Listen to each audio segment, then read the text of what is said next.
रामायण एक विशाल धर्म ग्रंथ है। इसमें ऐसी कई घटनाओं का वर्णन है जिसके बारे में हम में से बहुत कम लोगों को ही मालूम होता है। त्रेता युग में कुछ ऐसी घटनाएं घटी हैं जिसके चलते माता सीता को कुछ लोगों को श्राप देना पड़ा। माता सीता के उन श्राप के चलते ये 4 लोग आज भी उन श्राप से पीड़ित हैं। दोस्तों, आज इस वीडियो में हम बात करने वाले हैं उन 4 व्यक्तियों के बारे में जिसे त्रेता युग में माता सीता ने श्राप दिया था।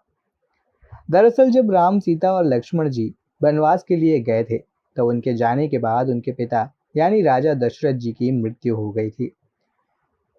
दोस्तों, हम आपको बता दें कि राजा दशरथ अपने पुत्रों से अलग होने का दुख सहन नहीं कर पाए थे और उन्होंने अपने प्राण त्याग दिए थे। त्रेता युग में भगवान विष्णु और देवी माँ लक्ष्मी के अवतार राम और सीता जी राजा दशरथ की मृत्यु के पश्चात पिंडदान हेतु बिहार स्थित बोधगया पहुंचे थे। बोधगया पहुंचने के बाद राम और लक्ष्मण जी राजा दशरथ के पिंडदान के हेतु सामग्री लेने के लिए गए, लेकिन दोनों भाइयों को आने में विलंब होने लगा और पिंडदान का समय भी निकला जा रहा था।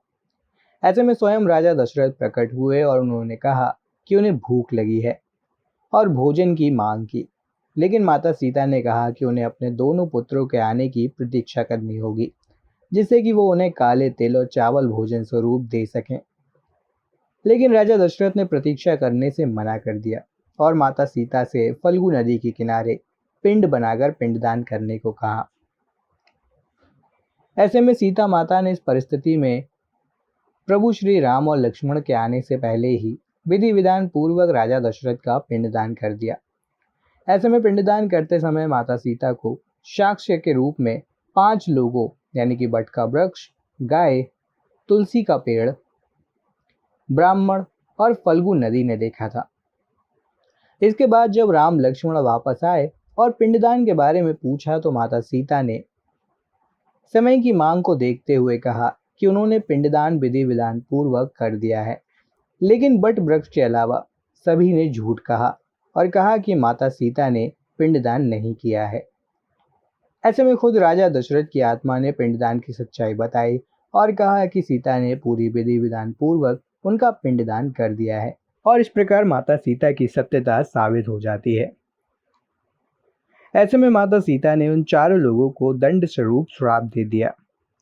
माता सीता ने फल्गु नदी को श्राप दिया कि गया में सिर्फ नदी पृथ्वी के नीचे से बहेगी और ऊपर से सदैव सूखी रहेगी।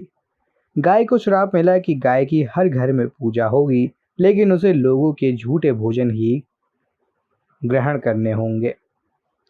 तुलसी के पेड़ को श्राप मिला कि गया में कभी भी तुलसी का पौधा नहीं उगेगा और अंत में ब्राह्मण को श्राप मिला कि वो गया के ब्राह्मण कभी भी संतुष्ट नहीं रहेंगे। इसके बाद माता सीता ने वट वृक्ष को वरदान दिया कि जो भी गया में पिंडदान करने आएगा वो वट वृक्ष को भी पिंडदान करेगा। इस प्रकार दोस्तों, ये चारों ही आज भी माता सीता द्वारा दिए गए श्राप को भुगत रहे हैं। तो दोस्तों, इस वीडियो में इतना ही। यह वीडियो आपको कैसा लगा हमें कमेंट सेक्शन में कमेंट करके ज़रूर बताएं। वीडियो पसंद आया हो तो लाइक और शेयर करें और चैनल को सब्सक्राइब ज़रूर करें। धन्यवाद।